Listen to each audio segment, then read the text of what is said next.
Ahora,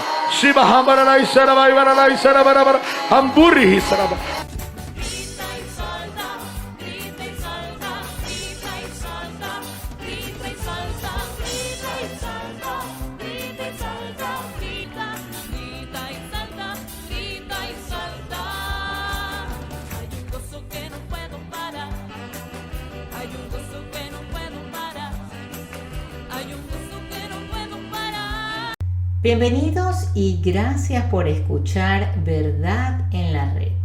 El video del día de hoy trata de la maldición que existe en el don de lenguas de la renovación carismática, su relación con la Torre de Babel y la Misa Novohordo. Este video, la información de este video es extraída de una charla que dio el señor Kennedy Hall en su canal Mere Tradition. Sin más que decir, aquí está el video. Aparte de la inmensidad de falsedades que coexisten en el movimiento de la renovación carismática, de las que hemos hablado en videos anteriores, hoy nos enfocaremos en esto del don de lenguas. Los carismas, que son dones, no son como los dones de santidad. No son cosas que uno merece por su santidad y su vida virtuosa o por su madurez como cristiano. Se dan libremente con el propósito de edificar la iglesia.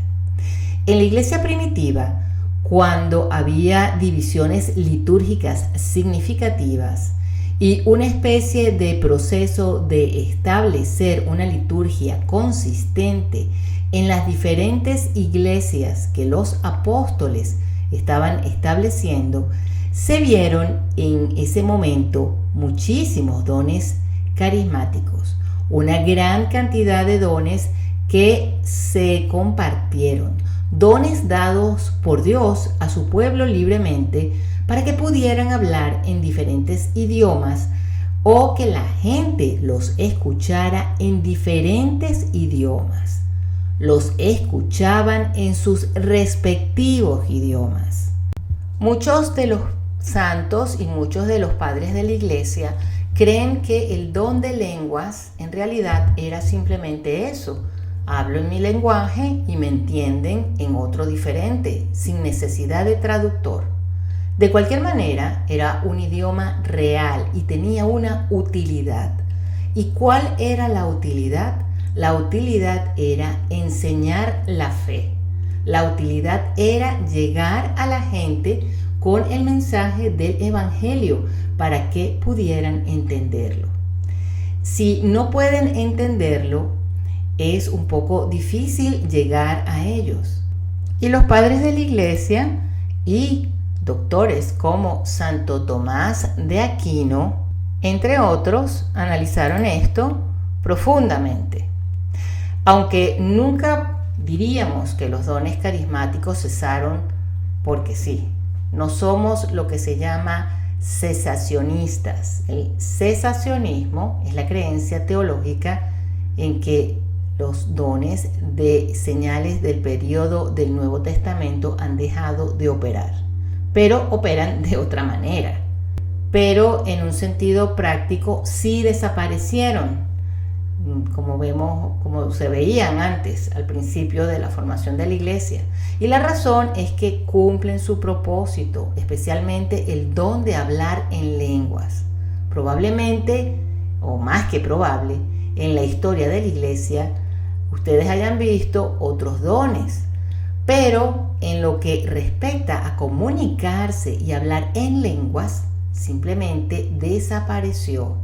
Y ahora en menos de 100 años, esto ha resurgido con los pentecostales, que enredaron a un grupo de católicos.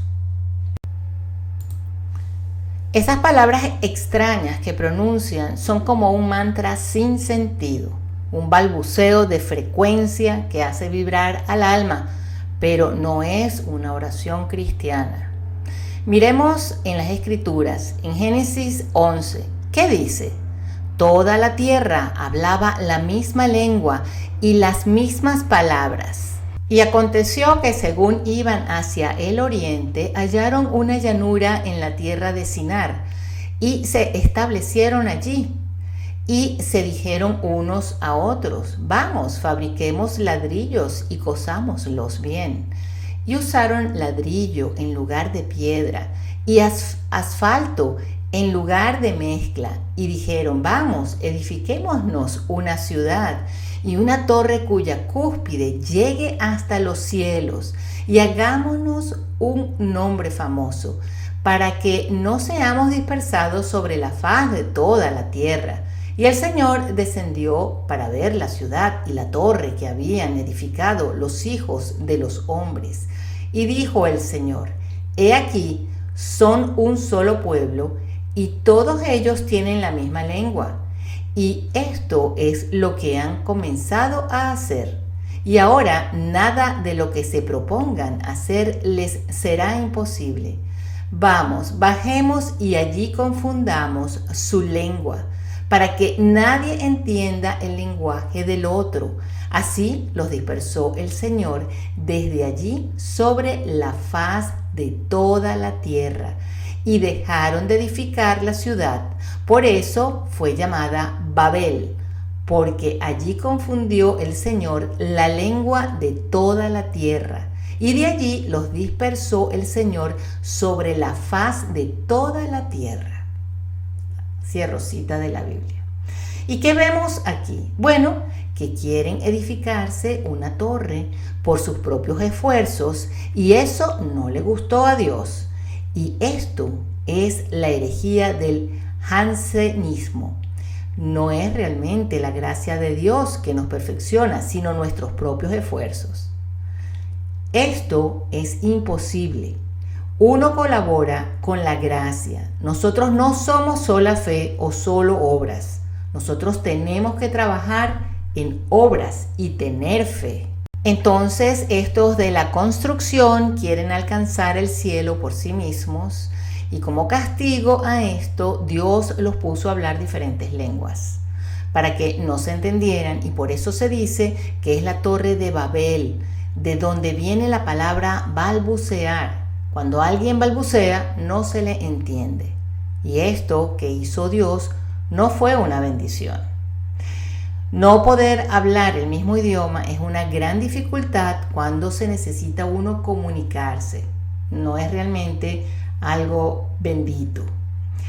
Ahora, mirando el Nuevo Testamento, en Pentecostés, con la llegada del Espíritu Santo, dependiendo de la gracia de Dios y no tratando de hacer las cosas por sus propios esfuerzos, se reciben los dones carismáticos milagrosos, los verdaderos dones carismáticos de poder hablar a los demás sin dificultad.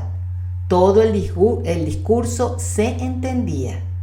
Nada de eso fue balbuceo, porque el balbuceo es una maldición. Y con la llegada del Mesías, la cual estaba prefigurada en el Antiguo Testamento, se ve que se cumple todo en el Nuevo Testamento y se ven revertidas las maldiciones a bendiciones. O sea, se revierte la maldición a bendición. Este tipo de cosas es lo que ustedes conocen como tipología bíblica. Estos tipos y prefiguraciones se cumplen o se invierten. Obviamente Cristo es el Cordero, y esto se prefigura con Abraham sacrificando a su hijo. Y todas estas tipologías, todas estas cosas que se ven en el Antiguo Testamento se revelan en el Nuevo Testamento. Lo nuevo revela lo viejo. Muchas cosas están veladas o en sombras en el Antiguo Testamento y aún no se pueden entender o no le vemos el sentido. Entonces, lo que sucede es que esta maldición de la Torre de Babel se revierte o se arregla, por así decirlo. Y la solución a esta maldición es ahora una bendición. ¿Y qué es esta bendición? es una gracia otorgada libremente y esto hace una gran diferencia. Estas gracias no pueden ser tomadas como dicen hacer los de la renovación carismática. Entonces, ¿qué ocurre? ¿Dónde vemos este lenguaje universal en la iglesia? Bueno, si bien no todos los ritos católicos de la iglesia se practican en latín, la mayoría de la iglesia practica en rito latino, inclusive en los diversos ritos dentro del rito latino. Y se ve este lenguaje universal, incluso en las iglesias orientales, que son iglesias particulares bajo la guía de la Santa Iglesia Católica Romana. Lo que se ve es que hay idiomas litúrgicos que establecen una unanimidad lingüística litúrgica en esas regiones de la iglesia, de modo que el idioma nunca confunde ni se malinterpreta. Ahora bien, somos seres humanos, no todos tenemos el don de lenguas. Así que no es que cada persona que entra en una iglesia católica entiende milagrosamente el latín, sino que la vida de la iglesia está unificada en torno a un lenguaje litúrgico singular que también se usaba en los institutos académicos y en las universidades. Cada vez que se convocaba un concilio ecuménico en el pasado, había un solo idioma, latín. Había que aprender latín. Cuando se iban los candidatos al seminario y obtenían maestrías, doctorados o lo que fuera, para entenderlo tenían que saber leer y escribir en latín, incluso si no se hablaba muy bien. Y se celebraba la misa en latín. Ahora, ¿qué pasa con el Concilio Vaticano II?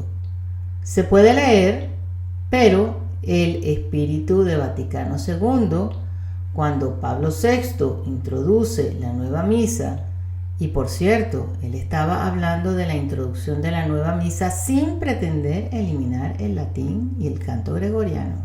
Así que se podría decir que esta misa nueva no es realmente la misa de Vaticano II, porque eso no estaba así como lo conocemos ahora en los documentos de Vaticano II.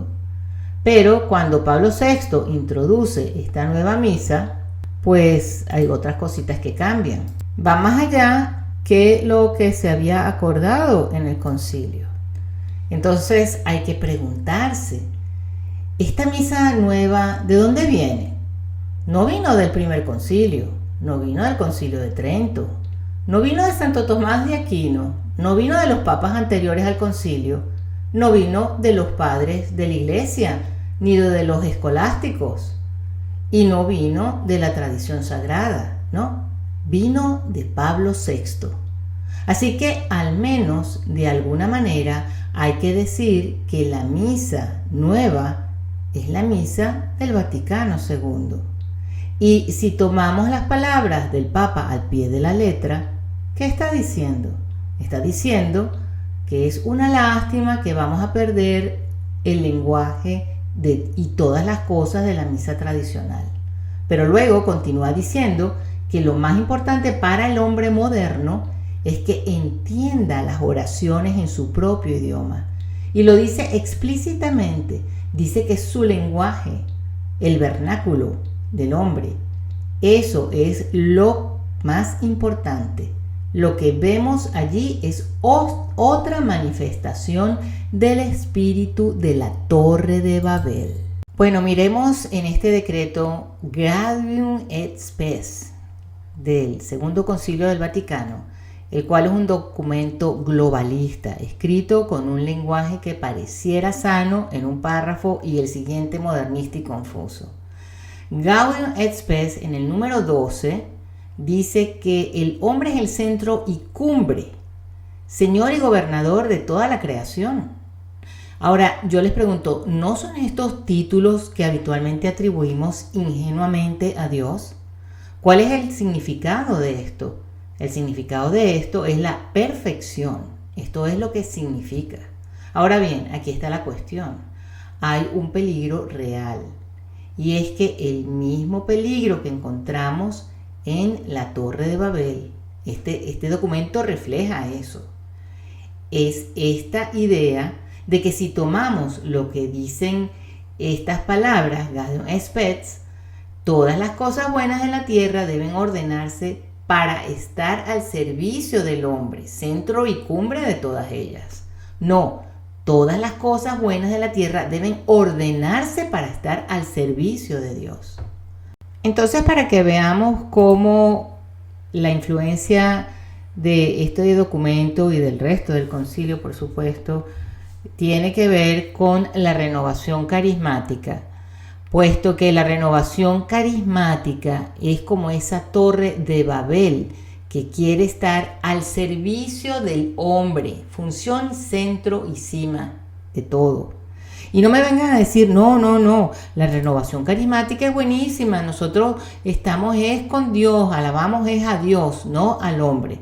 Sí, en cierta forma esa es la intención que cree la gente que tiene, pero a la final lo que quieren buscar es realmente el alcanzar las bendiciones de Dios por sus propios medios. Y uno de estos medios que ellos creen haber alcanzado como don de Dios es este don de lenguas. Fíjense, la renovación carismática no se produce hasta que viene este avivamiento pentecostal que comenzó en Kansas, en Estados Unidos, por un estafador sodomita, esencialmente un hereje, llamado Charles Parham. Luego el movimiento fue retomado por el avivamiento de la calle Azusa, y así sucesivamente. Es una herejía protestante que se ha visto en varias interacciones en la historia de la iglesia, especialmente en la iglesia primitiva con los montanistas, que es otra conversación para otro día. En cualquier caso, esta herejía protestante encuentra su camino en los círculos católicos en un momento en que hay una confusión masiva. ¿Cuándo despega la renovación carismática en la Iglesia Católica? En 1967. ¿Cuándo fue eso? Bueno, 2 cortos años después de la finalización del Segundo Concilio del Vaticano. ¿Qué persigue el Segundo Concilio del Vaticano? Bueno, que el hombre es la fuente y cumbre de todo. Glorificar al hombre, no a Dios. De nuevo, hay ciertas partes del Vaticano II en las que esto es así, como lo vemos en este documento. Pero debemos entender que lo que también surgió del Segundo Concilio del Vaticano fue la Misa Nueva. ¿Qué dice Pablo VI sobre eso? Él dice que el hombre debe entender en su propio idioma. Que él hable su propio idioma, no el idioma universal. Es lo más importante para el hombre moderno. Que hable su propio idioma. Eso es una maldición, no una bendición. Ese es el castigo de la Torre de Babel. Y la renovación carismática toma esta maldición y la lleva adelante y dice, todos vengan, unos aquí, otros allá, y digan, que no se entiende qué es lo que dicen. 17 de febrero de 1967, 2 años después del Concilio Vaticano II, un grupo de estudiantes en Estados Unidos realizó un retiro espiritual. La experiencia que vivieron allí fue el inicio de lo que hoy se conoce como renovación carismática. Pablo VI, Juan Pablo II y Benedicto XVI se reunieron con ellos. Su musicalidad no pasó inadvertida a Jorge Mario Bergoglio cuando estaba en Buenos Aires. En 2014 les confesó personalmente la impresión que le causaron. E io dicevo di loro, ma sembrano una scuola do samba. El movimiento carismático no es de raíz católica. Nació a principios del siglo XX en Estados Unidos de la mano del pastor metodista afroamericano William Seymour. Entre 1906 y 1915 lideró el llamado avivamiento de la calle Azusa, los encuentros considerados como el inicio del movimiento carismático. Por eso, Renovación Carismática es uno de los movimientos más activos en el terreno ecuménico. Entonces, después de todo el balbuceo que dicen, dicen, vengan, miren cómo estoy hablando lenguas y conocerán mejor a Dios. Eso es imposible.